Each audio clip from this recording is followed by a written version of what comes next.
Om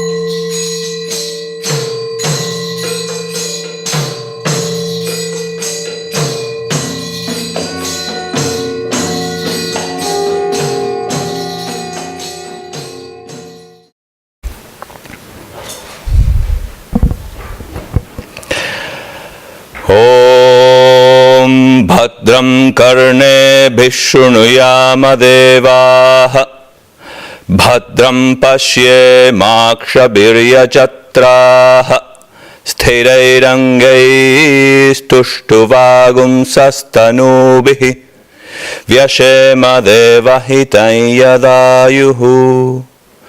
Om Shanti Shanti Shanti. Om, may God protect us. May we hear with our ears what is auspicious. O ye adorable ones, may we see with our eyes what is auspicious. May we sing the praises to ye and enjoy with strong limbs and body the life allotted to us by the gods. Om, peace, peace, peace.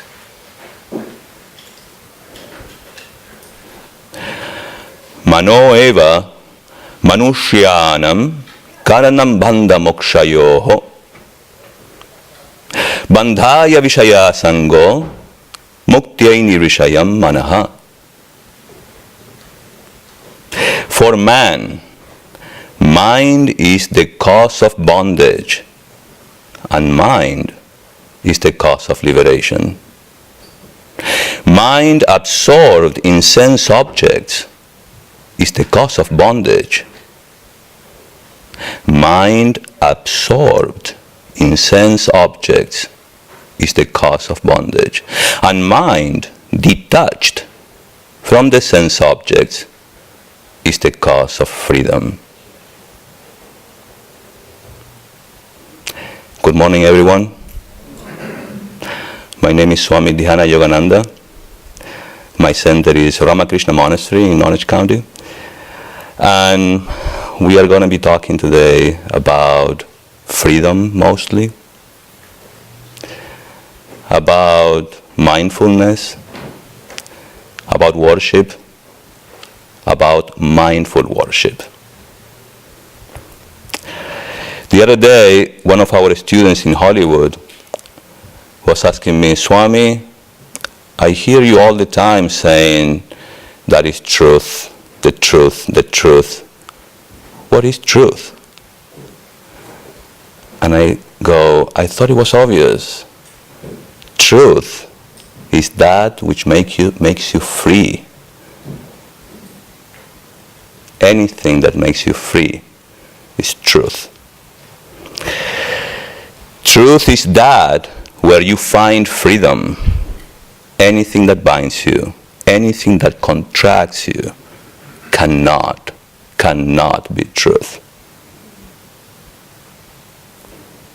Truth is the nature of all souls. Freedom, oh freedom, freedom, oh freedom is the song of the soul. Repeat with gladness, with truth, and with strength. I am free. I was free and always will be free. This monistic means non-dualistic. This monistic idea will come out of Vedanta, and it is the one idea that deserves to live. For this is the truth, and truth is eternal, says Swami Vivekananda. In a spiritual life, there is a fundamental goal we are all after. Whether we know it consciously or unconsciously, we are all after a fundamental goal. Guess what it is? Freedom. We call it moksha in Sanskrit. The goal of each soul is freedom, mastery, freedom from the slavery of matter and thought. Freedom from the slavery of matter and thought. Mastery of external and internal nature. The scriptures point out that every human being must discover this freedom sooner or later. Sooner or later, we realize that the so-called bondage never existed. It was only self-hypnosis, self-deception, self-delusion. Freedom is not an event that has to take place in a space and time or a process through effort. Freedom is a discovery. It's like waking up from a dream. Remove this delusion and claim. Remove this delusion and claim, I was free. I am free. I will ever be free. Now the question is, you may be asking, okay, Swami, I get it. Now, how can I remove this delusion? How can I claim my freedom? We can all understand this, but then, now what? What do we do? Is there any spiritual practice I should hold on tight that will take me to the other side? What are the methods to achieve this ultimate goal? How to design our life in such a way that I may achieve something before death, before it's too late. Swami Dhyanayogananda says, you must remember that freedom of the soul, is the goal of all yogas. And each one equally leads to the same result. Now, traditionally we talk about 4 yogas. I'm pretty sure that mostly all of you are familiar with these 4 yogas. So you must remember that freedom of the soul is the goal of all these yogas. Liberation means entire freedom, freedom from the bondage of good as well as from the bondage of evil. These means are called yogas or sadhanas, spiritual practices that we embrace. Is there any sadhana that can integrate all in one? This is such a common question in all of us. It's like, I can't be a jnana yogi or a karma yogi. How can I be everything? Swami Vivekananda says we have to harmonize all these yogas. Particularly in our tradition, that's what we encourage everyone, to harmonize all these yogas into one. Well, what is that yoga? How can we call it? Is there any harmony yoga? Is there any common ground among all these yogas that I can simply practice? You know how we are, we just want a pill, just to swallow a pill. Fast results, I mean, the red pill. Udvare datmanatmanam natmanam avasadayed atmaiva hyatmano bandhuhu atmaiva ripudatmanaha, says the Bhagavad Gita, chapter number 6. What is man's will and how shall we use it? The will of a man, what is it? Let him put forth its power to uncover the Atman, not to hide the Atman. Man's will is the only friend of the Atman, and his will is also the Atman's enemy. A man should uplift himself by his own self. So let him not weaken this self. For this self is the friend of oneself, and this self is the enemy of oneself. You must be like, what was that? Myself, oneself. Well, guess what? We are subject and object of our own self.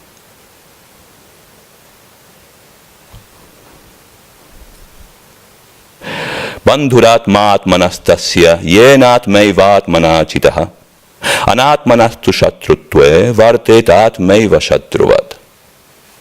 For when a man is self-controlled, his will is the Atman's friend.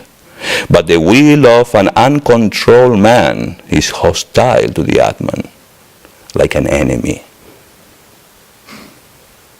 Now you can all flip to yourselves and what are we doing? Are we helping ourselves? Are we being our best friends? Looks like we are on our own here. Nobody to help us, just ourselves. Who is that friend? Our real true friend is our own capital self, what we call the Atman.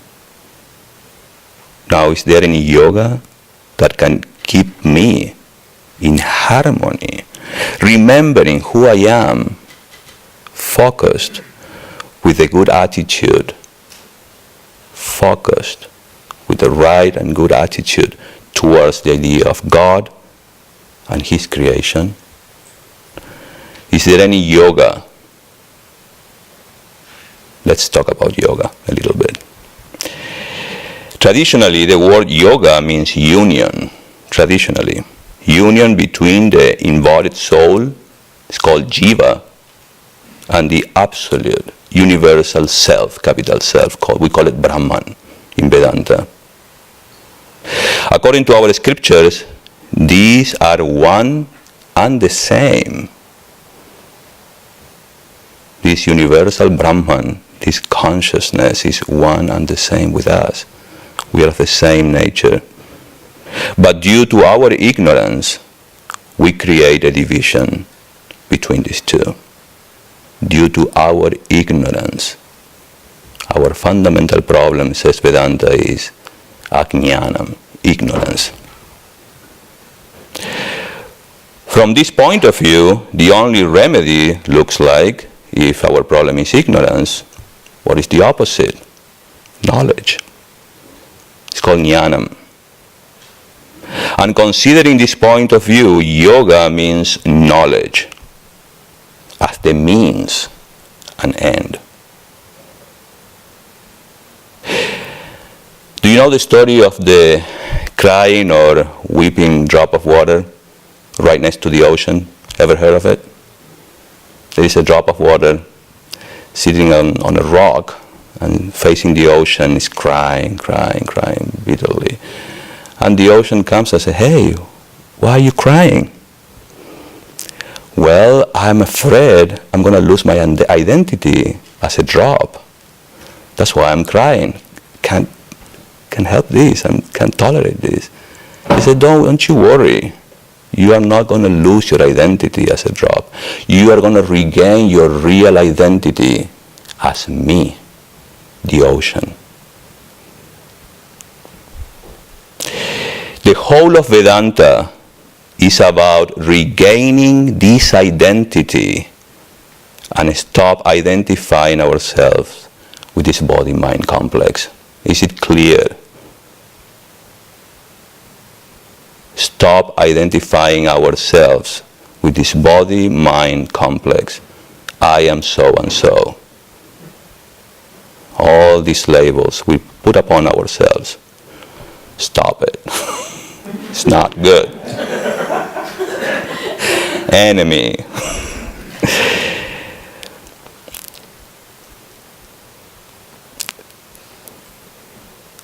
So, in reality, we need to reunite. I mean, what in reality do we need to reunite with? Aren't we that already?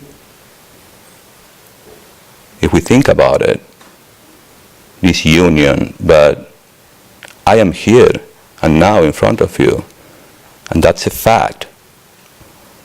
Am I not that already? Regardless of my acknowledgement. Shri Krishna says in the Bhagavad Gita, he gives another definition of yoga. He calls it viyoga, or separation from the wrong identity.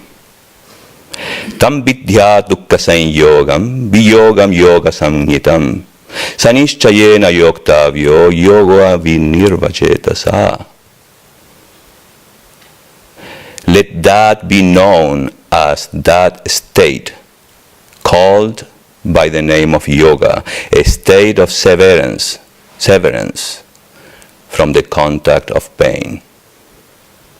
This yoga should be practiced with perseverance, undisturbed by depression of heart. Therefore, yoga also means the removal of ignorance, separation from this delusion that we are different from the Supreme. In Patanjali Yoga Sutras, we find a definition of the word yoga as chitta vritti nirodha. Now, chitta means mind. Vritti means function, thoughts, proliferation, mental function. Mind, thoughts. Nirodha means discipline, regulating, disciplining, cessation, removal. It simply means mental discipline. Here we can clearly see that whatever gets between the essence of our reality as spiritual beings and our experience or manifestation in our daily life is simply our mind. The mind seems to be a very, very important instrument. It is the bridge that connects our sense experience with ourselves, capital self, the witness.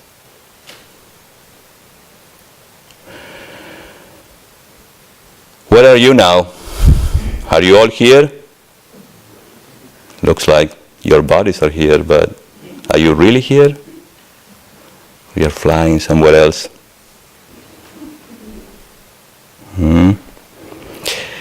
Are you listening to what I said, or are you simply being sailed in the waters of your mind?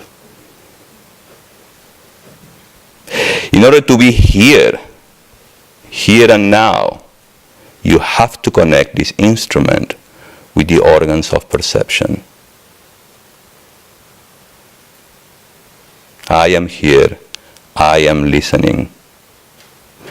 This mind is an instrument, as it were, in the hands of the soul, through which the soul catches external objects. The mind is constantly changing and vacillating and can, when perfected, either attaches itself to several organs, to one or to none. For instance, if I hear a clock with great attention, I will not perhaps see anything, although my eyes are wide open, showing that the mind was not attached to the seeing organ, what it was to the hearing organ. You following me? Are you hearing? When the mind detaches itself from the organ may bring any news to it, but the mind will not receive it. When it attaches itself to the organ, then alone is possible for the mind to receive the news. Yet, even that does not complete the whole. The instruments may bring the sensation from outside. The organs may carry it inside. The mind may attach itself to the organ, and yet the perception may not be complete. Why? It has to be presented to something behind the organs. This something upon which the mind is painting all these pictures, this something upon which our sensations, carried by the mind and intellect, are placed and grouped and formed into a unity, is what is called the soul of man. Your friend, your Atman in Sanskrit. What then is needed? What is required for that amazing alchemy to happen? What is required? One word. Attention. Your attention. That's all. In the absence of attention, no sensation is possible. Your attention determines where you are and where your experience is. An embodied individual soul becomes completely immersed in that upon which he focuses his mind. If I speak to you well upon a subject you like, your mind becomes concentrated upon what I'm saying. I draw your attention away, I draw your mind away from yourself and hold it upon the subject in spite of yourself. Thus, our attention is held. Our minds are concentrated upon various things in spite of ourselves. We can't help it. Dogs barking. See? Here is the yoga of devotion. We call it bhakti yoga. Where do you think the secret of this yoga resides? Your attention.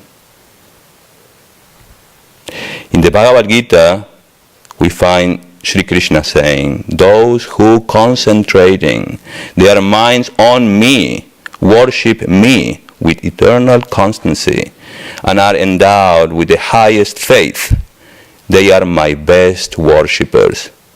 They are the greatest yogis. Attention.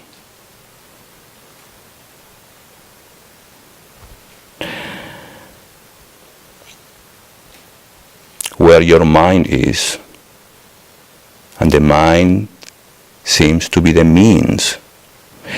Here resides the secret of a great yoga. We call it the yoga of karma. Where do you think that secret of this yoga resides? The unselfish work. If you have to work, do things right. Where do you think the secret is? What is the secret? Your attention. Attention to the means, to this here and now. Attention to what you are doing. With the means all right, the end must come. Take care of the means, and the end will take care of itself. We all experience that. We forget that it is the cause that produces the effect. The effect cannot come of itself. And unless the cause or the causes are exact, proper, and powerful, the effect will not be produced. Here is the yoga of knowledge. We call it Jnana Yoga. Where do you think the secret of Jnana Yoga is? Attention. Discrimination between the real and the unreal. You need to be focused. Therefore, let's take care of our mind. Let's pay attention to our attention. Coming back to the mental discipline prescribed by Patanjali in his Yoga Sutras, most of you must be familiar with Ashtanga Yoga. Are you still here? Our our mind has its unique capacity to turn our life into a heaven, to turn our heaven into a hell, and again to turn hell into heaven. The quality of our life depends on this powerful organ. We call it mind, manas. This mind has the power to drive us from one end to another. Thoughts are constantly being produced with its causes and effects. But what's sad about it is that these thoughts do not take our permission. They just simply drive us. They do whatever they want with us. Is that good? I don't think so. They simply makes us react. These involuntary thoughts happen all the time. Even now, they're happening. This is our main problem. We just let them invade our land and abduct our best friend, our mind. The other day, two of my friends were visiting Trabuco, and as they were leaving, they said, "What a wonderful place you live in. This is amazing. This is a beautiful place. I invite you, all of you, to visit Ramakrishna Monastery in Orange County. It's really beautiful." And then she said, "May you be able to enjoy this place. May you be able to enjoy this place." I was like, wow, that's a very nice intention. May you be able. It really struck me. To be wished to have the harmony, the tranquility needed so that you can enjoy where you live. How many times it happens to you that even here, this amazing place, do we stop for a minute just to behold the beauty? Let us connect with this amazing nature around us, with this beautiful place. We are so in a hurry all the time. We just don't have time for that. To be wished to have the harmony, the tranquility needed so that you can enjoy where you live, to be able to enjoy the moment, to be able to appreciate the present. And that's how our life goes, by our mind being kidnapped by our random thoughts. We are unable to work well. And not just that, we are unable to enjoy what is even worse. That's not all. This status quo, brings about all sort of toxic emotions like anxiety, fear, sense of guilt, stress, depression. You name them all. We all know them. If we are daily being hit by thought waves, a stressed person if we are simply just hit by this thought wave, you can imagine a stressed out person. He or she is experiencing a tsunami. The result is that we are unable to enjoy a healthy mind. We are unable to focus, the inability to concentrate. By now it is clear that we have to own our mind. Patanjali, in his Yoga Sutras, directly deals with this problem. These sutras are also called Ashtanga Sutras, or the 8 steps or limbs of yoga. They are, number 1, yama, niyama, asana, pranayama, pratyahara, dharana, dhyana, and samadhi. The first 2 are called the general disciplines or rules to lead a healthy and moral life. What are they? Non-killing, ahimsa, satyam, truthfulness, asteyam, non-stealing, continence, brahmacharya, aparigraha, leading a simple life. These are the yamas. Internal and external purification, cleanliness in words and deeds, shaucham, contentment, santosha, mortification or austerities, tapas, study, swadhyaya, and worship of God or surrender to God, Ishvara pranidhanam. These are the niyamas. These preliminary values are taken for granted for one who wants to lead a spiritual life. Now this is the beginning. If we analyze ourselves, are we being truthful? Are we content? Are we getting hold of the idea of God as the absolute principle that unites all of us? Without leading a moral life, a dharmic life, it's not possible to find peace of mind. That sense of inner freedom that is required to sit quietly and not let the thieves break into our minds. Sometimes we sit, I'm meditating, and you are like, did you hear what he said? What he said to me? How did he dare? What am I going to do now? Our mind is constantly. We are not simply just saying what we have to say at the right moment. Hey, I'm sorry. I didn't mean that. Or I love you. Okay, let's just forget about it. Once we got these two somehow covered, the next 6 steps will help us become the masters of our mind.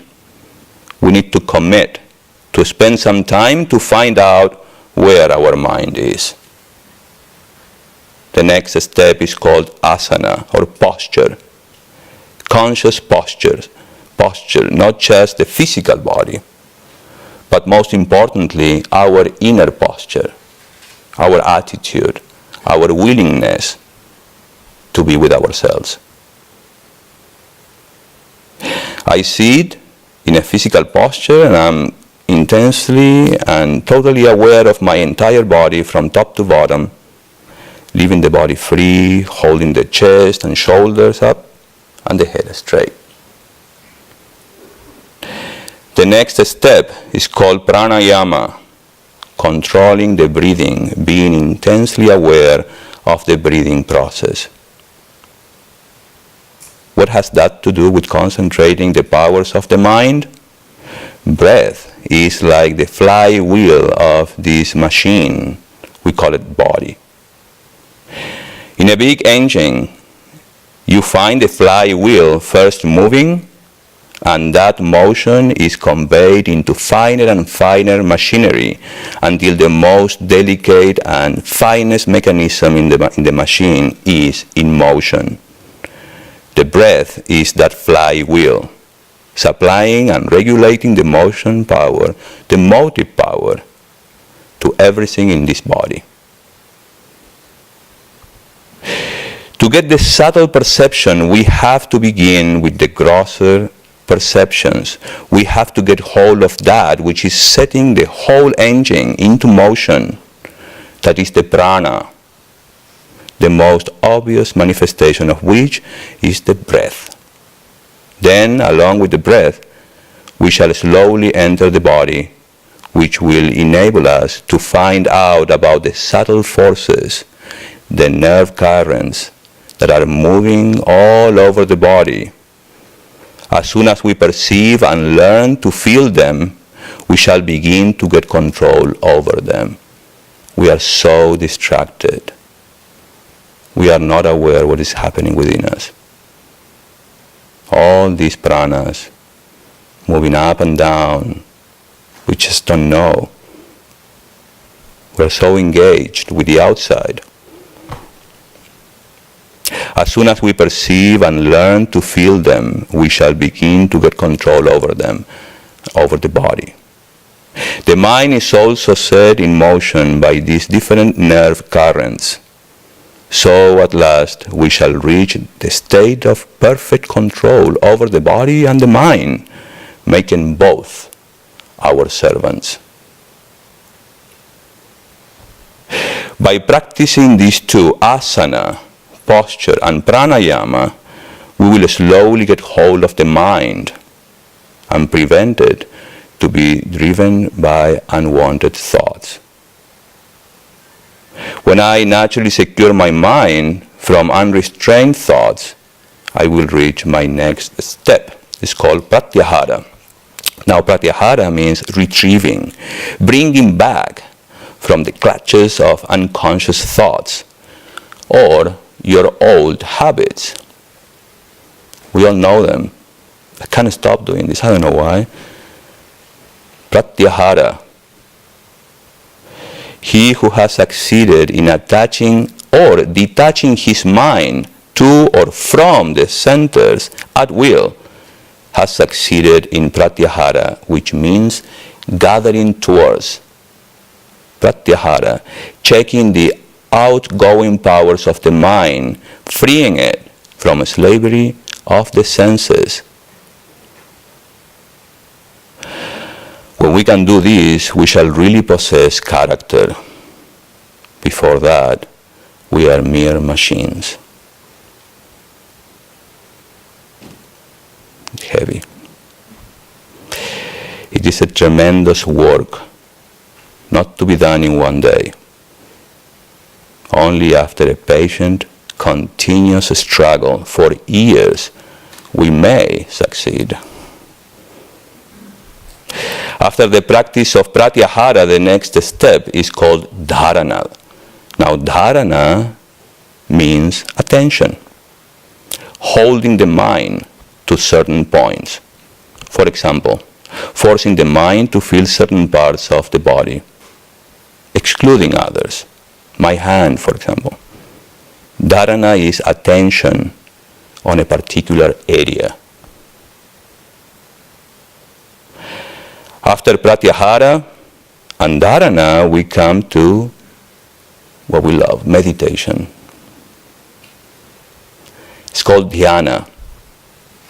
When the mind has been trained to remain fixed on a certain internal or external location, there comes to it the power of flowing in an unbroken current, as it were, towards that point. Constant concentration, like a flow of oil. Have you ever seen that oil flowing down uninterrupted? This state is called dhyana. Dharana is attention, while dhyana is attention span.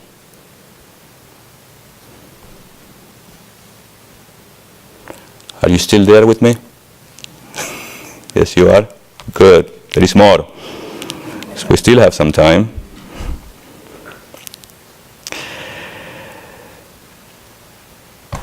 It would really make sense.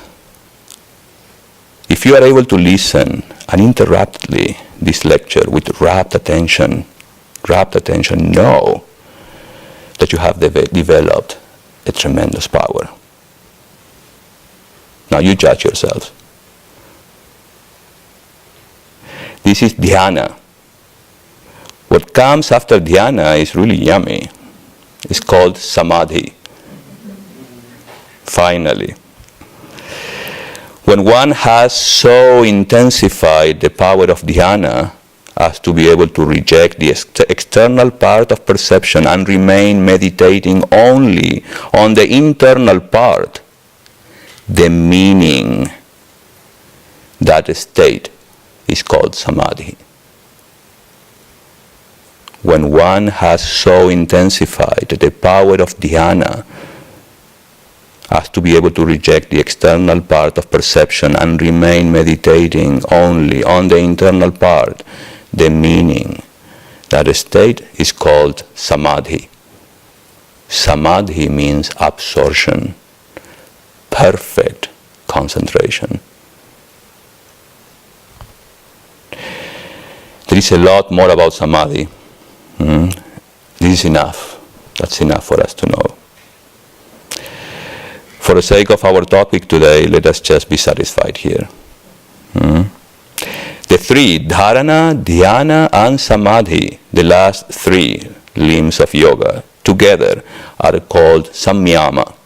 That is, if the mind can first concentrate upon an object and then is able to continue in that concentration for a length of time, and then by continued concentration to dwell only on the internal part of the perception of which the object has the effect, everything comes under control of such mind,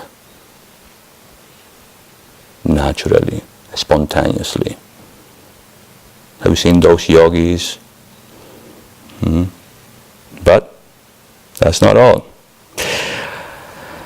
As you can see, it's not easy to get there, but when there is a will, we all know there is a way.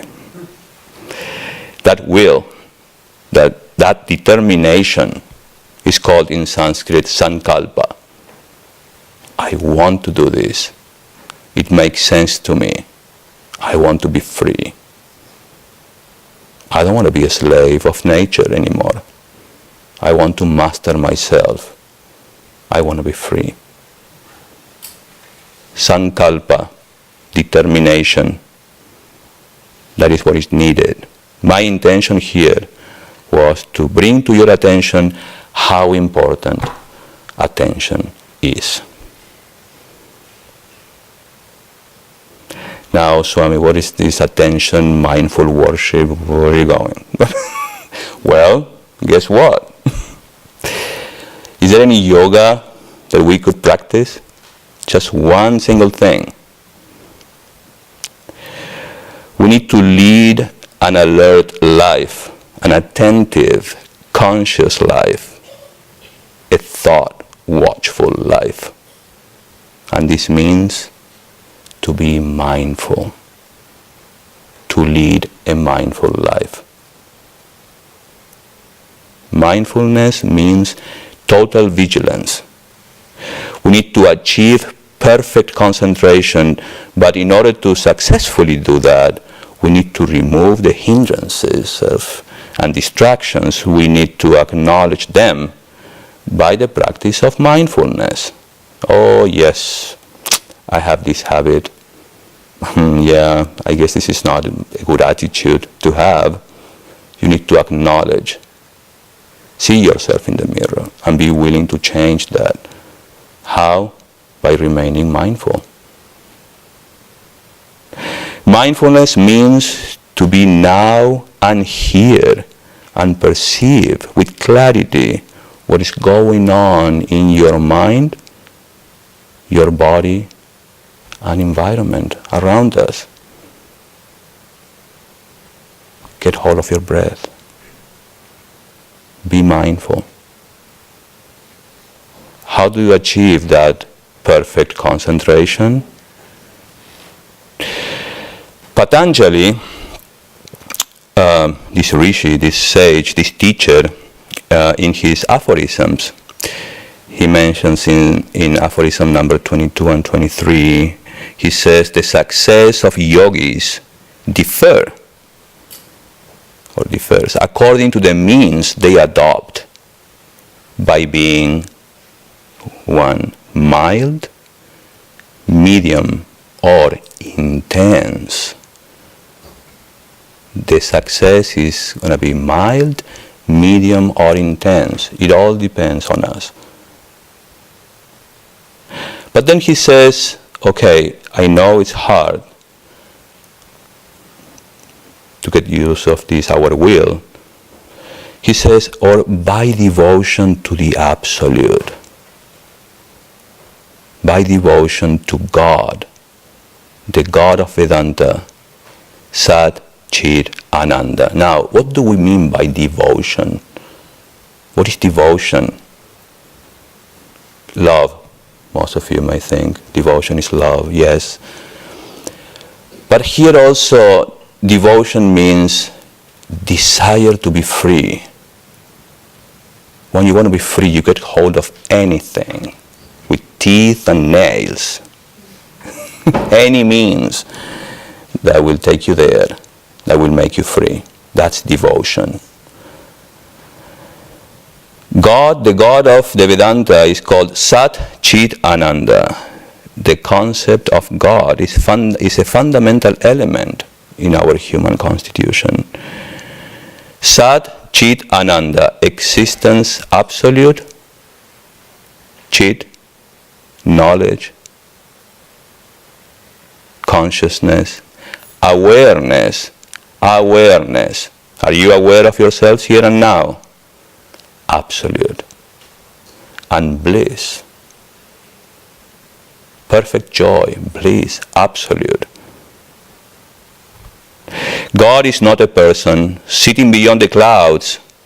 God is an invisible, all-pervading, intelligent principle in the universe, pervading all the laws, the cosmic network of laws which maintain the creation in rhythm and harmony.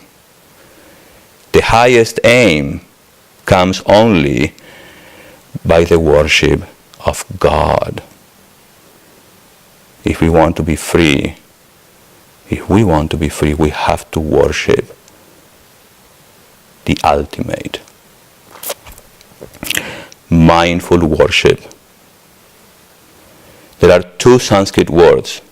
One is called pratikas, and the other is pratimas. Pratikas are substitutes of the idea of God. Now, nobody really can define what God is. The moment we define God, God is gone. We cannot define God. But the idea of God can be with us. The principles behind God, we can relate to them. Pratikas are substitutes of the idea of God. Pratimas, on the other hand, are images. What is the worship of God through a pratika? It is joining the mind with devotion to that, taking it to be Brahman, to be the absolute principle. Brahman himself is the object of worship, and the pratika stands only as a substitute or a suggestion thereof. The worship is positively beneficial. For example, the vast ocean. It's a pratika. The sun. Shankaracharya, this Vedantic teacher of Advaita Vedanta, non-dualism, he says in his Brahma Sutra commentary, it's called Bhashya, here is the way, here, in this way, thus Brahman becomes the object of worship. Here in this way, thus Brahman become the object of worship, because he, as Brahman, is superimposed on the pratikas as Vishnu, a god, or Kali, or Shiva, are superimposed upon images, for example. The same ideas apply to the worship of images. Pratimas, as I said before, are images, but again, the highest aim comes only by the worship of God himself. Only if the image stands for the one God, the worship thereof will bring about the highest as a result. The whole universe is composed by what we call in Sanskrit nama and rupa, name and form. Whatever we see is either a compound of name and form or simply name with form, which is a mental image. If I say a cow, in all of you, on your mind screen, you will see the cow. So after all, there is nothing that is not name and form. We all believe God to be without form or shape. But as soon as we begin to think of Him, He acquires both name and form. This is the beauty of this Indian mind. My salutations, really. This amazing spiritual heritage. They did not just simply left this knowledge of who we are, but also the means, all this symbology.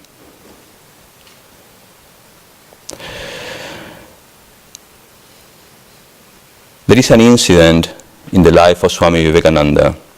He was visiting, during his wandering days, he was somewhere in New Delhi, and he was visiting the Maharaja. Maharaja means king of Alwar, or Alwar. So he was taken by one of his servants, who happened to be Swamiji's friend, and this Diwan took him to the palace. So the king goes, Swamiji, I have no faith in idol worship. What is going to be my fate? Swamiji, he smiled and spoke. The Swami seemed highly annoyed and exclaimed, surely you are joking. You know, in India, everything is all about images, stones, the worship of pratimas and pratikas. So that's why he was saying, you're surely joking. No, Swamiji, not at all. You see, I really cannot worship wood, earth, stone, or metal like other people do. Does this mean that I shall fare worse? I shall fare worse in the life hereafter? The Swami answered, well, I suppose every man should follow the religious ideal according to his own faith. The devotees of the Swami were perplexed at this reply, those who were present there, for they knew that the Swami sanctioned image worship but the Swami had not finished. His eyes lighted on a picture of the king, the Maharaja, which was hanging on the wall. At his desire, it was passed to him. Holding it in his hands, he asked, "Whose picture is this?" The Diwan, his servant answered, "It is the likeness of our Maharaja, of our king." A moment later,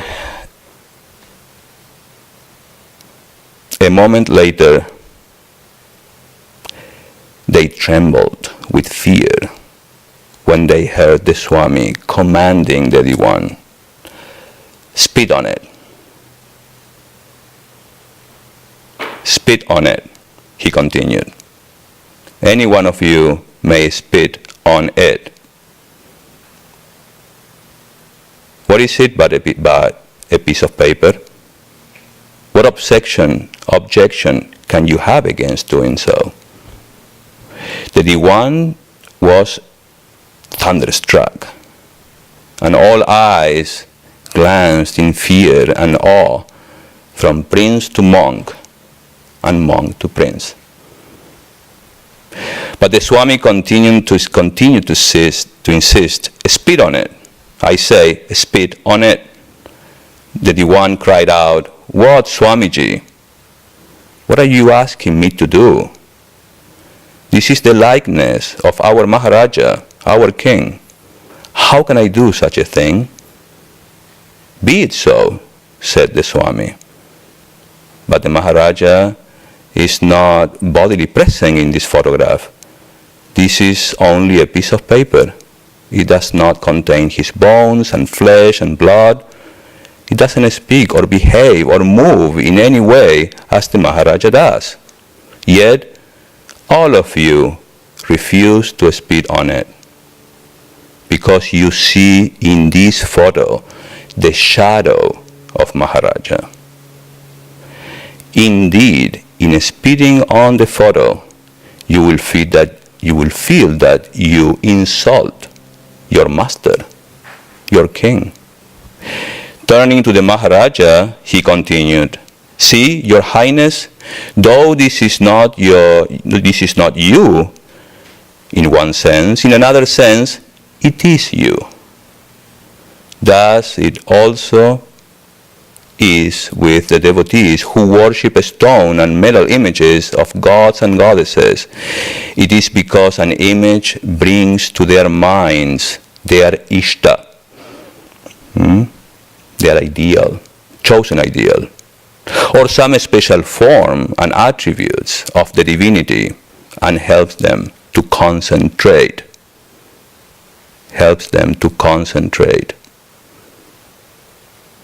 That the devotees worship God in an image. That is why the devotees worship God in an image. They do not worship the stone or a metal as such. I have traveled in many places, but nowhere have I found a single Hindu worshiping an image, saying, 'Oh stone, I worship thee.' Everyone, Maharaja, is worshiping the same one God, who is the Supreme Spirit, the soul of pure knowledge, and God appears to all according to their understanding and their representation of Him." Is it clear now? Why do we have to get hold of images or symbols of God? It is necessary if we want to help ourselves. But take them to be the absolute, so that you can help yourself, you can make contact, you can tap into your own inner self. Let us be smart. Let us all get hold of symbols to remind us the highest, by mentally being in the presence of the Lord, whether personal or impersonal. Om, for example. With the help of symbols, we are reminded of His constant ever-presence. In the Bhagavad Gita, there is a word called Atmavan, which means be mindful. It is there in our Vedanta. Be mindful. Atmavan. Be established in the self, capital self. Everything we do, think, say has to be done consciously. Everything we do, or think, or say has to be done consciously. Being aware of the presence of God everywhere. Man is the highest being that exists, and this is the greatest world, for here can man realize freedom, says his main disciple, Swami Dhyanayogananda. Let us make that habit of being with ourselves, with our God within us. What's going to happen? We will own our mind. We will enjoy a perfect mind free from emotional problems and worries. Let us regain our freedom. Let us rescue our mind from anxiety, depression, and confusion. We will stop being mechanical. We will stop being driven by our old habits, unconscious, involuntary thoughts. Thich Nhat Hanh, do you know him? He says, I really like it, mindfulness is the miracle by which we master and restore ourselves. There you have it. We need to allow ourselves to be with ourselves. The highest aim comes only by worship of God himself. Let us worship the highest with our full attention. Let us all worship the highest with our full attention. Mental and external worship. Let us worship it all. Being aware of the self, capital self, all around, within us, within you and each and every one of us.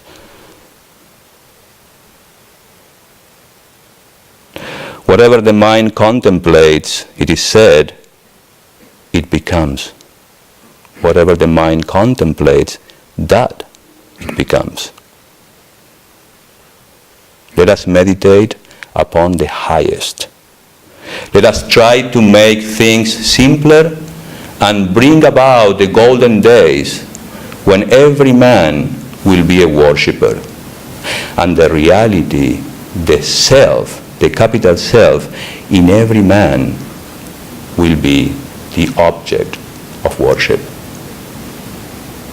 Thank you.